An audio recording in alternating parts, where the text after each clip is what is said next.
Queria dar boa noite a todos, agradecer a feliz oportunidade de estar aqui, oportunidade de compartilhar essa doutrina maravilhosa, como disse a nossa irmã na leitura do capítulo de hoje.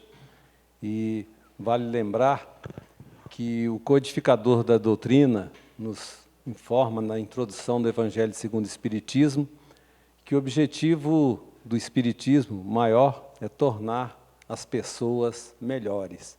Melhores na família, na sociedade, enfim, colaborarem para a construção de um mundo melhor. E o tema que vamos tratar hoje é, na realidade, o capítulo 13 do Evangelho e o item 19, né? Seria benefícios pagos com a ingratidão. Então, essa foto ela veio a propósito, mostrando alguém que virou as costas, né, para alguém. Isso simbolizando a nossa real situação de seres imperfeitos, né, no mundo de provas e expiações. De um modo geral, nós não temos o hábito de agradecer as pessoas. Socialmente, fomos educados para falar aquele muito obrigado, mas aquele muito obrigado seco, formal, e alguns até têm a petulância de nos dizer, olha, esqueceu de agradecer, né? Mas é um agradecimento social e repetitivo. Ele é ruim? Não. Ele vai nos trazer um condicionamento que precisa ser aperfeiçoado, ao ponto de interiorizarmos, né, esse ato de gratidão. E esse ato, se bem entendido, ele deveria nascer do coração, né? Outro dia, a propósito, eu estava aqui nessa casa e, no momento, eu não sei o que aconteceu, eu sei que eu engasguei, né? Estava a plateia cheia, era um curso, uma benfeitora dessa casa discretamente foi ali, pegou um copinho de água, me entregou, água, claro, a água devia ser fluidificada, né? Eu sarei instantaneamente, viu, Cléo? Eu falei que eu ia contar isso. Então, aquilo me fez tão bem que no final eu fiz um agradecimento assim de coração, sabe? Eu não sei se ela entendeu assim a gratidão que eu tive naquele dia, mas foi muito sugestivo para o tema de hoje, né? Então, nós devemos treinar um engrandecimento que possa engrandecer o benfeitor, não é? Porque isso nos faz bem. Começando também em casa, né? Em casa nós também descuidamos disso, né? Como pai, com os nossos pais, com as nossas esposas, filhos, né? Filhos principalmente, né? Você traz da rua lá um sanduíche daqueles que você passou lá no fast food, crente que ele vai agradecer, ele faz é perguntar se você não trouxe o complemento, né? Quer dizer, só o sanduíche, às vezes para ele não fica muito bem. Então, quando nós não conseguimos ser gratos em casa, significa também que na sociedade nós temos essa dificuldade, né? Então, vamos avançar um pouquinho, trazendo aqui o significado, né, alguns significados básicos que nós vamos tratar na noite de hoje, né? Começando por benefício, no dicionário Aurélio diz que é um favor, é uma graça, é um serviço recebido, né?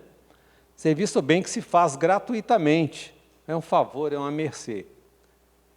E a gratidão é o agradecimento, né? É o reconhecimento por um favor recebido. E na situação oposta e contraditória, onde a maior parte de nós talvez se enquadre, né, a ingratidão, né, que seria a característica daquele que não possui gratidão, que não é grato, que não é agradecido. Isso não é para nos colocar na situação de tristeza, mas para nós consolidarmos a nossa situação de seres imperfeitos, né, no mundo de provas e expiações. Não tivéssemos nós algumas imperfeições, não estaríamos aqui, né? Estaríamos todos aqui, talvez, num processo semelhante ao do Cristo, que não é o nosso caso. né? Então, quando a gente diz que é a característica daquele que não possui gratidão, não é no sentido de baixar a nossa autoestima, mas de nossa compreensão da vida. Muito bem. Aí nós tivemos também o trabalho de apanhar uma visão da psicologia, vamos dizer, terrena, né? Se é que existe psicologia terrena, porque elas estão interligadas, né? Sobre esses aspectos, né?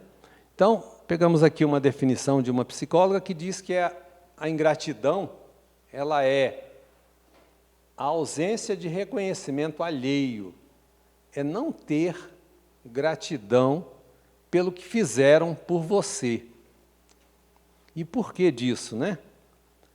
É a pessoa que estar sempre insatisfeita e, ao mesmo tempo, querer sempre mais e mais do outro. E aqui vem um conceito que talvez esclareça, né? À luz da psicologia, é um mecanismo de defesa de quem não sabe lidar com afeto. Eu, certa feita, fui datilógrafo da minha filha, num curso de psicologia que ela fez, naquela época não tinha computador, né? E nos textos que ela escrevia, tinha muito esse negócio de afeto, né? Então, deve ser realmente algum problema dessa ordem, né? Então, a pessoa ingrata, ela tem em si o orgulho, o egoísmo, o individualismo e a incapacidade de se colocar no lugar do outro. Isso é uma visão da psicologia. Seus interesses estão sempre acima de tudo e de todos e descartam com facilidade o outro, porque para elas o que vale é o interesse. E aqui o mais assim, interessante. Os ingratos são também traidores na sua essência, eles sugam a sua energia boa, tudo que você faz por ele é pouco, não é? Eles se alimentam das dores da alma do próximo e atraem, principalmente, pessoas bondosas e bem-intencionadas. Isso é uma opinião de uma psicóloga chamada Dirce Raj, né? Especialista em saúde mental e psicoterapeuta. Isso aqui é só para a gente poder fazer um elo com o Evangelho e vamos ver que num outro enfoque, não é? Aí nós trouxemos aqui também uma fábula, né? Muito oportuna, né? Que é do escorpião e do sapo, né? E talvez nós nos enquadremos nesses dois personagens, né? Talvez durante a vida nós exerçamos esse duplo papel, então é muito interessante isso. É uma lenda que consta aí em vários livros espíritas, né?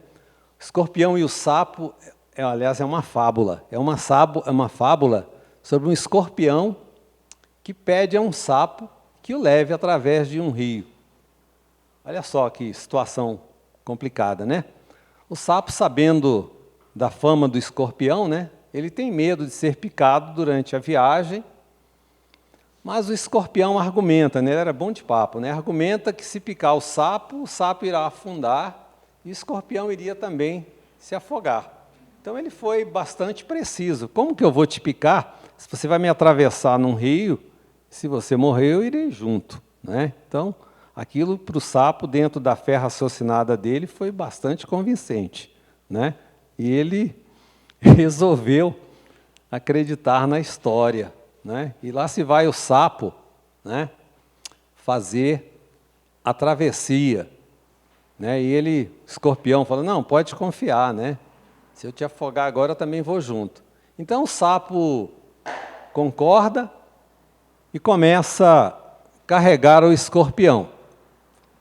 Mas no meio do caminho, o escorpião de fato ferroa o sapo, condenando ambos à morte.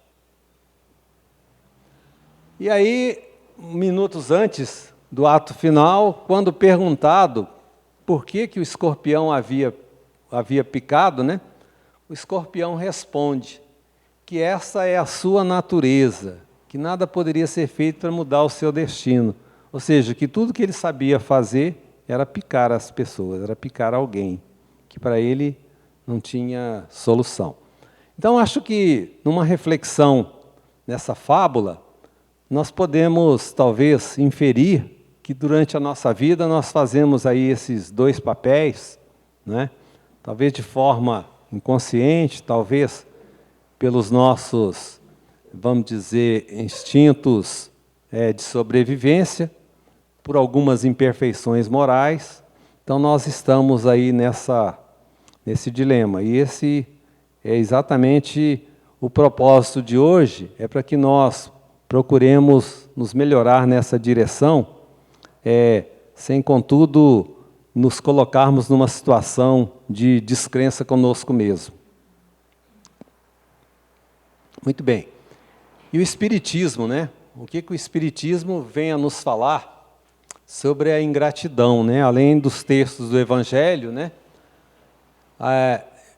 O Espiritismo nos diz que a ingratidão é uma das imperfeições da humanidade, portanto, uma das imperfeições nossas. E como nenhum de nós é perfeito e está isento de censuras, nós temos que desculpar os outros, né, pelas ingratidões para conosco, para que desculpem a nós.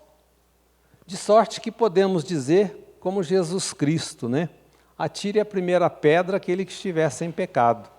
Porque essa história de ingratidão é confusa. Muitas vezes nós fazemos de forma deliberada e outras vezes de forma inconsciente, sem percebermos. Às vezes tocamos a sensibilidade do outro sem sabermos. Então, não somos o escorpião premeditado, mas somos ele inconsciente, não é? Então, vem aí um recado preciso de Jesus, né? Atire a primeira pedra aquele que estiver sem pecado, ou seja, atire a primeira pedra aquele que não tiver ingratidão em algum momento de sua vida. Isso está lá no Instruções de Allan Kardec, ao Movimento Espírita, né? um daqueles manuscritos raros, né, que a gente conseguiu tirar. A ingratidão é também, em muitas circunstâncias, o nome da bênção. Olha só que interessante, a ingratidão como bênção, com que a infinita bondade de Deus nos afasta de ambientes determinados, a fim de que a cegueira não nos induza ao desequilíbrio. Porque o que tem por trás desse texto, né? Que se nós começarmos a receber também muita gratidão, nós vamos nos avolumar, nós vamos crescer, nos endeusar, vamos achar que somos seres superiores ou perfeitos. Então, quem sabe, a espiritualidade, a providência divina, colocando um freio, né, no nosso orgulho, né? Porque de repente, puxa vida, eu sou bonzinho demais, acho que eu vou ser canonizado, né? Não preciso fazer mais nada. Então, olha só que legal isso. Obstáculo no dicionário da realidade, em muitas ocasiões, né, ela expressa um apoio invisível para que não descambemos na direção das trevas. Olha só que profundo esse texto. Esse texto não podia deixar de ser, né, do livro Rumo Certo. Ele é de autoria de Emmanuel, na psicografia de Chico Xavier. Então, observem que a ingratidão ela não é para nós tão somente um mal. Às vezes ela é um remédio, né, que vem nos socorrer também. Bom, aqui um outro conceito, dessa feita de Joana de Ângeles, né, do livro Lampadária Espírita, que diz que a ingratidão é uma moléstia virulenta do caráter que tem nascente no espírito. Então, esses aqui são 3 colocações, assim, bastante amplas, para que a gente possa também poder se situar dentro desse conceito, sem, vamos dizer, sem culpa e com entendimento maior da vida, já que o Espiritismo ele nos coloca nessa situação de entender a vida, de vivermos melhor porque entendemos por que acontece, e aí vamos fugir daquela linha de revolta. Isso é interessante porque essa semana, coincidentemente, lá no CEAL, onde eu trabalho, eu tive oportunidade de conversar com um assistido que ele dizia que deu entrada lá há cerca de uns 2 meses com alguns problemas e me parece que depressão e outras coisas, e um dos problemas que ele tinha na família é que ele vivia angustiado por causa da ingratidão da família dele. Ele se sentia culpado de algumas coisas naturais que ele não elogiaria que ele fez, mas ele disse que tinha uma angústia no peito, alguma coisa que o travava por conta dessa angústia dele, puxa vida, eu faço bem para todo mundo aqui, ninguém me considera, todo mundo me devolve ingratidão. Enfim, ele se considerava doente em função disso. E ele estava agradecendo lá o tratamento que estava recebendo, dizendo que, ouvindo aquelas pequenas palestras, assistindo aqueles textos, ouvindo aquelas palestrinhas lá da sala 201, que ele havia melhorado bastante, que ele tinha começado a entrar no ritmo, que ele começou a entender os familiares e que ele continuava fazendo o bem que ele podia fazer sem mais aquela angústia no peito, né? Então isso é importante para o nosso equilíbrio. Muito bem. E aqui um texto, né, mais ainda sobre a ingratidão da doutrina, que nos coloca nos nossos devidos lugares, né? Dizendo que o homem ele necessita do próximo desde que vê a luz no mundo até o derradeiro instante da sua existência. Ao contrário de outros seres vivos, o homem ele não sobrevive, né, sem os cuidados de alguém, desde o nascer, né? Há alguns animais na natureza que já nascem quase que prontos, né? Nós precisamos de cuidados de alguém, desde o nascer. Se estamos aqui hoje, é porque teve alguém que cuidou de nós. Ao nascer, se fosse abandonado, ele sucumbiria, morreria, né? Isso é ciência, isso não é religião, isso é verdade. Para fazer-se adulto, física, mental e moralmente, ele precisa também do concurso de outrem, né? Os professores, a família, os mestres, né? Sozinho jamais poderia desenvolver suas qualidades. Então nós somos o que somos hoje também, fruto da colaboração de pessoas que conosco conviveram, quer sejam os pais, quer sejam os mestres, né? Todos aqueles que fizeram a nossa trajetória. Agora, apesar disso, raros os que já aprenderam a ser gratos àqueles que, de uma forma ou de outra, os ajudam a realizar. Então, apesar de a gente ter essa consciência intuitiva, raros de nós têm essa gratidão por essas pessoas que nos fizeram estar aqui até hoje. Quase todos não nos percebemos do quanto devemos aos outros, capitulando como simples obrigação aquilo que fazem por nós. O que tem por trás disso, né, minha gente? Talvez o nosso orgulho, né? Puxa vida, vocês é que eu mereço isso tudo, né? Eu digo sempre para os meus familiares, vamos dizer, do círculo íntimo, que são pessoas que talvez nós tenhamos uma espécie de complexo de príncipe, né? Nós achamos que viemos para cá credor, merecedor de tudo, não temos que agradecer nada a ninguém, todos aqueles que fazem por nós não fazem mais do que obrigação, né? Isso é o nosso estágio evolutivo. Via de regra, se uma pessoa se recusa a prestar-nos um favor, nós guardamos dela um profundo ressentimento. E vocês podem observar, se você... Tem pessoas que pedem um favor para você e você, naquele momento, não pode fazer, você observa que alguns viram a cara. Observe, às vezes, no trabalho, alguém te pede uma carona, sabendo que você vai para um rumo certo lá, e naquele dia, excepcionalmente, para variar, você não vai. Aí você fala, olha, hoje eu não vou para lá. A pessoa não vai entender isso assim numa primeira. Ele costuma, às vezes, fechar a cara mesmo, falar, puxa vida, não quis me levar de maldade, né? Então, nós ainda temos isso. Nós achamos que o outro tem que estar disponível para nós na hora que nós precisarmos, né? Isso é um texto lá do livro Página de Espiritismo Cristão, do Rodolfo Calígares, né? Esse texto continua. Quem é, por exemplo, que se lembra de uma gentileza de seus antigos mestres, essas criaturas abnegadas, né, que se desgastam e envelhecem prematuramente no árduo mistério de instruir-nos, de educar-nos e de preparar-nos para a vida. Quem é que, embora havendo aproveitado o máximo da sociedade, isso já no coletivo, né, participando dos frutos da obra comum, reconhece ser um dever de gratidão cooperar com eles.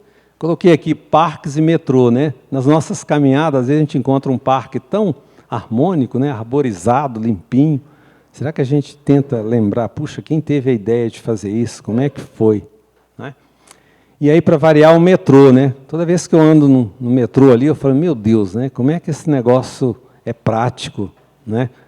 Quanto trabalho, quantos operários, engenheiros, às vezes morreram aqui escavando esses esses negócios. Será que a gente pensa nisso? Né? Será que a gente tem essa gratidão ou a gente acha, não, eu nasci para morar num país onde isso aí é coisa básica, né? Talvez a maioria de nós não tenha essa gratidão. Isso é importante para valorizar o bem comum, né? Toda e qualquer ingratidão é execrável, mas ainda tem uma pior, né? A que mais repugna é a dos filhos para com os genitores, né? Essa é pior, né? Que de sacrifícios não se impõe os pais, né? Principalmente as mães, por aqueles que Deus ha confiado a ternura de seus corações. Quantas canseiras suportaram, a fim de que nada lhe falte, e quantas diligências empreendem, a fim de suavizar a aspereza dos caminhos por onde hão de passar, né? Então, essa é uma ingratidão que dói mais, né? Continuando ainda. E como corresponde os filhos a esses cuidados, a essa solicitude, a esses transbordamentos de amor? Olha só, isso aqui é muito oportuno, né? Isso aqui já vivenciamos na família muito próxima nossa. Uns cujos estudos só foram possíveis graças ao suor e ao meio jejum dos pais. O que é isso? É os pais se privarem de algumas benfeitorias para eles, né, para economizar dinheiro, para poder manter o filho, né, na escola e tudo mais, né? Escolhem para paraninfar-lhes a formatura o namorado ou a namorada. Vocês já viram isso? Uns porque sentem vergonha da simplicidade deles, né? Tem outros motivos, né? Mas isso é muito comum, né? A pessoa esquece, não, eu estou aqui por conta dessa namorada que eu conheci, às vezes, durante o curso. O pai, a mãe, que lá foi mais do que obrigação, né? Não sabem o sacrifício que eles fizeram para que aquele momento acontecesse. Alguns, né, mal se julgam gente grande, abandonam o lar, vão para terras distantes e nunca mais aparecem, nem mesmo para saberem se os velhos ainda existem. Isso é real, minha gente, isso não é ficção. E o que é mais hediondo, até quem os internes em asilos e hospitais, por não lhes tolerarem a caduquice ou os achaques da decrepitude, ou seja, da velhice. Aí vem a palavra do Evangelho, né? Ai desses ingratos, né, minha gente? Às vezes, já aqui mesmo, receberão dos filhos aquilo que exemplificaram, sem prejuízo do abandono que os aguarda no além. Isso aqui é um texto do Evangelho, né? Então, nós podemos ver que a ingratidão, ela existe, às vezes de forma inconsciente. Aí fica aquela história, puxa vida, as pessoas será que fazem isso porque são más? Né? E aí a doutrina vem nos esclarecer. Tem um texto lá do livro Boa Nova, onde Jesus, num diálogo com Pedro, tentando explicar por que ele ia negá-lo 3 vezes, né? Aí Judas deu assim uma balançada, mestre, então eu sou ruim, eu vou negar o senhor? Como assim? Então eu não sou uma pessoa boa? Aí Jesus diz a ele, olha, Pedro, o homem em geral, ele é muito mais fraco do que mau. Então não é porque nós sejamos mal, é pela nossa fraqueza moral. Não é que você tenha a intenção de ser, mas você é fraco. E foi assim que Judas, de fato, negou a Cristo. Quer dizer, não era porque ele queria fazer mal, mas é porque ele não resistiu aos inconvenientes daquela negativa. E assim nós somos na nossa vida também, não é? Então, de repente, uma pressão ali da namorada, um entusiasmo, faz com que ele troque, né? Coisa tão rápida, tão prática. Seguindo em frente o nosso papo, né? As dores valem o valor que lhes damos. Olha só, uma dor ela pode morrer ali na nascente, como pode ser amplificada e nos acompanhar por encarnações afora, não é? Quer dizer, depende do valor que você dá. O ato de ingratidão é o mesmo. Agora, o valor que você dá a ela é que vai amplificar, que vai morrer, ou que vai te acompanhar, ou que vai se transformar numa doença, num problema mais sério. Quem assimila decepções, né, extravasa pessimismo. quem assimila, ou seja, quem guarda as mágoas, né, as decepções, né? É imprescindível romper as comportas do personalismo infeliz para que as vibrações de felicidade te visitem a casa mental. Ou seja, é imprescindível que nós consigamos romper essas dores que recebamos, que podemos colocá-la num nível de não, vamos dizer, não amplificar essas dores, né, para que a gente possa manter o nosso equilíbrio, né? Esse é um texto de Joana de Ângeles, do livro Espírito e Vida, capítulo 40. Eu acho que o significativo aí é o valor, né, dessas dores, né? Cada um reage de uma forma, cada um vale aquela intensidade. A minha mãe, na sã filosofia dela, ela dizia que muitas vezes nós nos comportamos como manteiga derretida, né? Qualquer coisa nos afeta e nos deixa, né? Quanto que ela queria dizer, olha, você tem que ser mais resistente, nem tanto se abalar com tanto pequenas coisas na visão, né? Porque também é pequena coisa ou grande na visão de cada um, né? Temos que respeitar isso, né? Não dá para generalizar, mas de alguma forma ela falava mais ou menos isso, né? As decepções que se originam da ingratidão e da fragilidade, né, dos laços de amizade. Aí é uma pergunta que Allan Kardec fez aos espíritos, né? Não constitui para o homem de coração uma fonte de amargura, né? Então, Allan Kardec perguntou isso aos espíritos, né?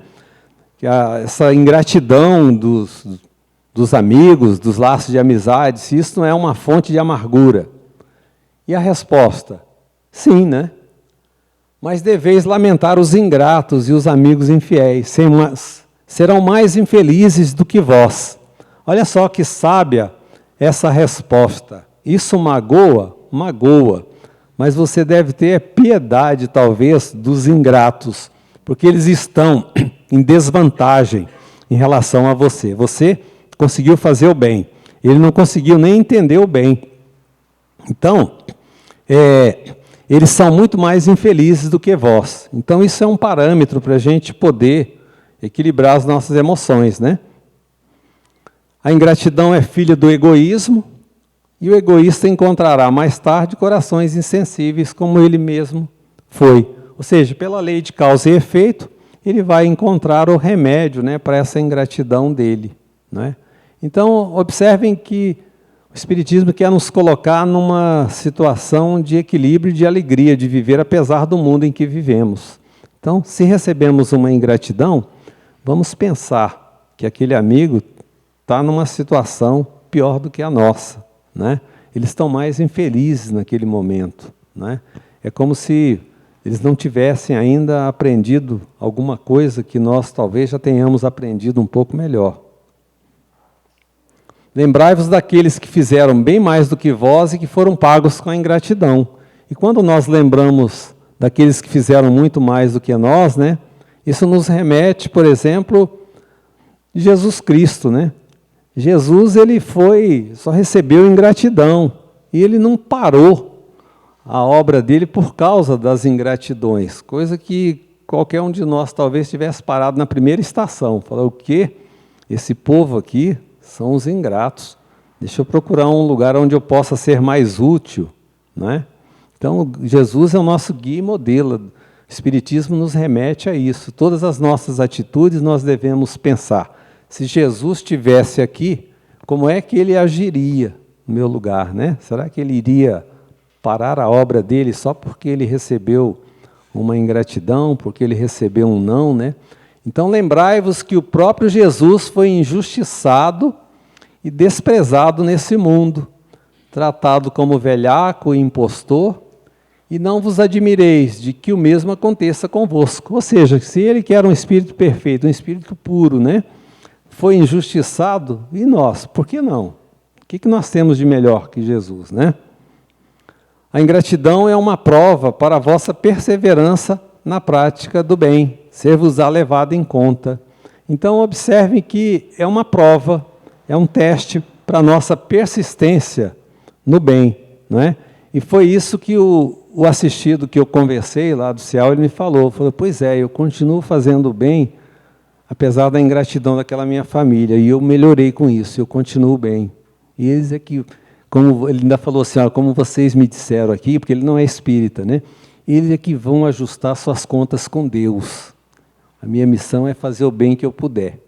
Eles que se acertem com Deus depois. Eu estou quite. Então, esse é o Livro dos Espíritos, questão 937, minha gente. Então, esse é um referencial para nós, né?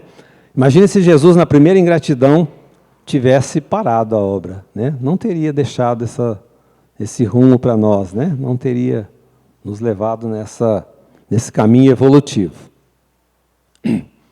Bom, e aí, continuando aquela pergunta ainda do Livro dos Espíritos, né? Que pensar das pessoas que, sofrendo ingratidão por benefícios prestados, não querem mais fazer o bem, com medo de encontrarem ingratos. Essa é a situação que a maioria de nós, às vezes, se coloca, né? Então, nós paramos, nós ficamos angustiados, nós adoecemos, porque, de alguma forma, nós gostamos daquelas pessoas, né? E aí nós ficamos aquele meio termo. E aí uma reação muito intuitiva é, então, não faço mais nada. Então, não presto mais nenhum favor, não vou mais fazer nada de bem para aquelas pessoas, né? Então, o que os espíritos nos responderam? Vamos ver? Essas pessoas, elas têm mais egoísmo do que caridade. Porque fazer o bem somente para receber provas de reconhecimento é deixar de lado o desinteresse. E o único bem agradável a Deus é o desinteressado. Então, observem que essas pessoas revelam uma face oculta. Na realidade, elas são egoístas e talvez orgulhosas. Elas gostam de fazer por causa dos aplausos, né? Não é pelo infinito desejo de fazer o bem. Então, olha só que profunda essa resposta, né? Então, aquele que emburra no meio do caminho, que fala, não vou fazer mais nada, na realidade ele está buscando aplauso, né? É difícil entender isso? Não é fácil, né? Às vezes precisamos de ajuda nessa direção. Mas esse é um recado assim bem de coração que foi dado, né? São ainda orgulhosos porque se comprazem na humildade do beneficiado, que deve rojar-se aos seus pés para agradecer-lhes. Então, olha só, pessoas orgulhosas, egoístas e orgulhosas. Aquele que busca na terra a recompensa do bem que faz, não a receberá no céu, mas Deus a reservará para o que assim não procede. Então, observe que o benefício não perde, né? Deus sabe, está lá na contabilidade divina, na ficha individual de cada um de nós, né? Que é talvez a nossa própria consciência, né? Bom, é necessário ajudar sempre aos fracos, mesmo sabendo-se de antemão que os beneficiados não agradecerão. Então, olha só, coloca-nos também naquela situação, né? Eles são pessoas que estão em desvantagens, e apesar da ingratidão, eles precisam, né, da nossa ajuda, dos nossos benefícios. Então, Evangelho segundo o Espiritismo, capítulo 13, item 19. Bom, e já que estamos falando de ingratidão, e o nosso Jesus é nosso guia e modelo, né? Então vamos ver uma passagem onde Jesus foi desafiado, ele vivenciou a ingratidão e tirou daquela situação uma oportunidade de deixar uma lição para nós através de uma parábola, né? Então, essa resposta, ela procede de uma narrativa de Lucas 17:13, né, que diz mais ou menos o seguinte: de acordo com as Escrituras, aconteceu que, indo Jesus a Jerusalém, passou pelo meio de Samaria e da Galiléia, e entrando numa aldeia, saíram ao encontro dele 10 homens leprosos, os quais pararam de longe. Aí vem uma explicação, né, que naquela época as pessoas que eram portadoras de lepra eram condenadas a viverem afastadas, isoladas, tinham que deixar suas famílias e morar num outro local, junto somente com outros doentes. E ocorreu que os 10 leprosos, de longe, levantaram a voz, né, respeitando o regulamento, sem se aproximar da multidão, né, dizendo: Jesus, mestre, tem misericórdia de nós. Então eles sabiam que Jesus, ou ficaram sabendo que Jesus ia passar, de longe eles gritaram: Jesus, tende misericórdia de nós. E aí Jesus, vendo-os, teve compaixão e disse para eles irem e mostrarem aos sacerdotes que estavam curados. E aconteceu que, de fato, eles ficaram limpos. E apenas um, né, que era samaritano, vendo que estava curado, voltou glorificando a Deus em alta voz. Caiu aos seus pés, com o rosto em terra, porque ele não era mais leproso, né, então ele pôde entrar no meio da multidão, dando-lhes graças. E vendo a atitude e gratidão dele, perguntou. Aí vem o nosso texto aqui, né? Onde estão os outros, né? Então Jesus, sabendo que curou 10, e ali só compareceu um, ele pergunta: onde estão os outros? Não foram 10 os curados? 9 haviam-se ido, apressados para o gozo, recuperados por fora. Olha só a sutileza dessa frase. Sem a libertação da doença interna, que desaparecia somente a partir do momento em que fossem agradecer, modificando-se psicológico e moralmente. Então, na tragédia do Calvário, não se encontrava presente nenhum dos que foram beneficiados pelas suas mãos. E estes haviam sido muitos, né? Jesus curou não só os leprosos, mas paralíticos, cegos, né? Alguns até foram, vamos dizer assim, entre aspas, ressuscitados, né? Então, toda aquela turma, na hora do Calvário, nenhum deles estava lá para fazer aquele agradecimento singelo, né? Então, além dos 10 leprosos, dos 9 leprosos que foram, né? Muitos outros também pelo caminho. E observem, se Jesus tivesse parado os benefícios dele por ali, né? Não estaríamos aqui hoje na condição de cristãos seguidores de Cristo. Ele iluminara olhos apagados, ou seja, curou cegos, abrira ouvidos mocos, ofertara som a lábios silenciosos, né? Fez mudos falarem, equilíbrio a mentes tresvairadas, movimentos a membros mortos, paralíticos, vida a catalépticos, recuperação orgânica, a portadores de males inumeráveis, e, no entanto, ficou esquecido por todos. Isso é de um livro de Joana de Ângeles também, Jesus e a Atualidade, psicografia de Divaldo Franco. Então, Jesus, nosso guia e modelo, passou por essa experiência da ingratidão. E nem por isso ele deixou de seguir a sua trajetória, né? Cumprir a sua missão. Ele não abandonou o barco por causa disso. Não obstante o bem que receberam, fugindo do reconhecimento, os ingratos viram-se diante de si mesmos, das consciências molestadas pelos remorsos, tornando-a enfermar e morrendo, pois que deste fenômeno biológico ninguém escapa. Então, mal os outros 9 sabiam que certamente aquela doença deles iria voltar, né? Porque a fonte primária não havia sido trabalhada, né? Jesus, sempre que curava, dizia, né? Vá e não peque mais.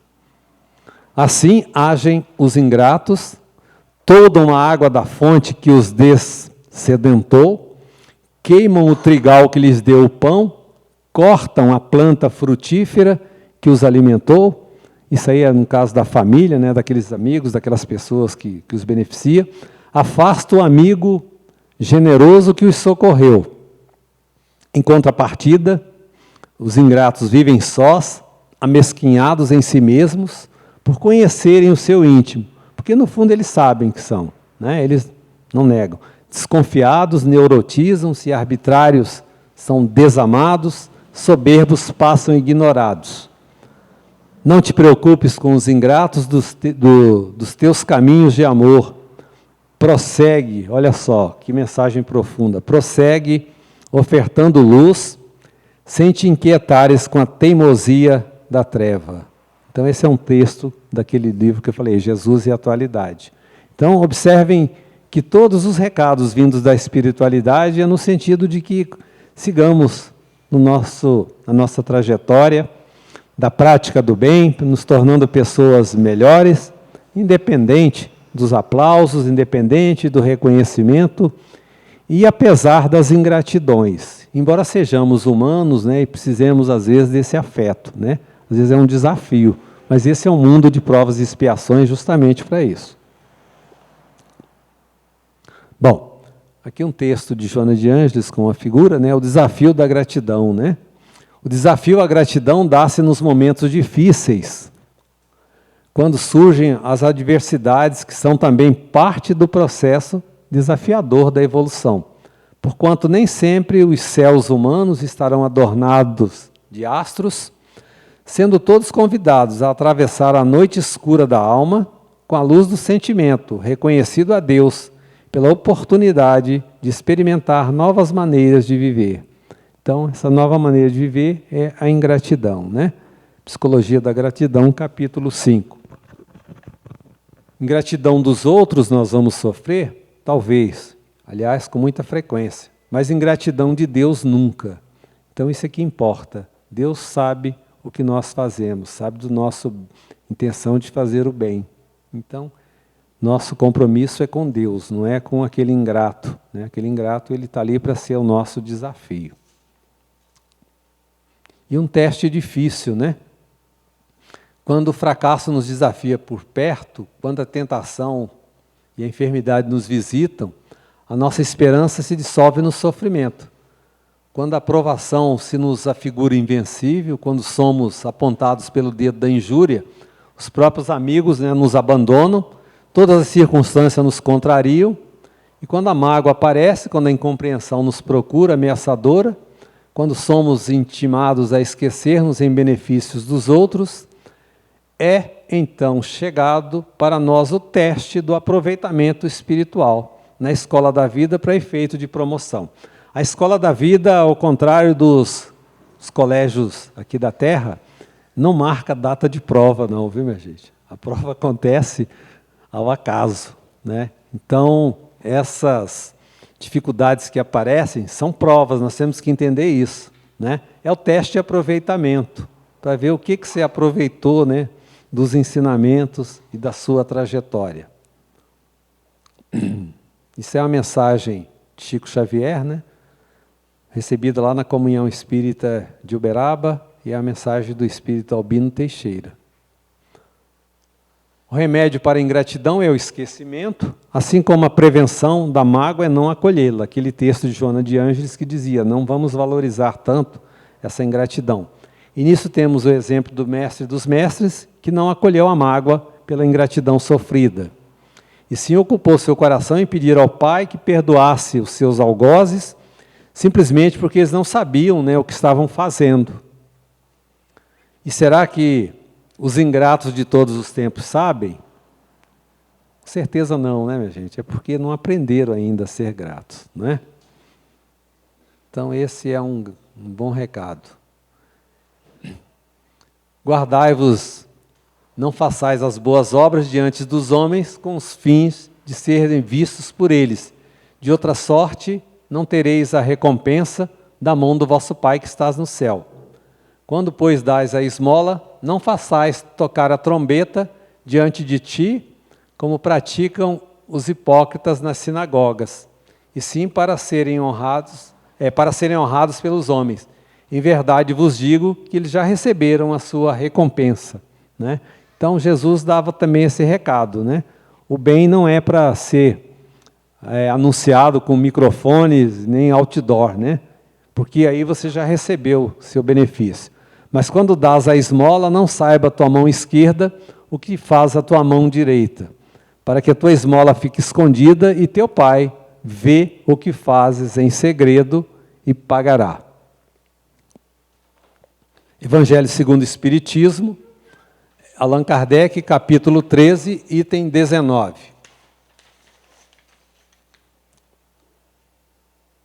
Bom, minha gente, acho que o nosso tempo está se esgotando, né? E nós vamos aqui tentar concluir esse trabalho, né? Essa exposição, com um texto aqui inspirado em Raul Teixeira, que eu achei muito profundo. Ele diz o seguinte, né? Sob a ótica de quem presta o benefício, é difícil para quem receber a ingratidão. Então é muito difícil, você que presta receber a ingratidão. Mas o gostoso é o próprio ato de ajudar. Então nós devemos buscar alegria nisso. É o ato de ajudar. Aquele que ama se sente gratificado, pelo simples ato de ajudar. Ele se sente gratificado não com a gratidão dos outros, mas com a possibilidade de ter ajudado, com a possibilidade de ter amado. A própria realização do bem já nos gratifica, já nos aproxima das leis de Deus, na oportunidade de contribuir para um mundo melhor.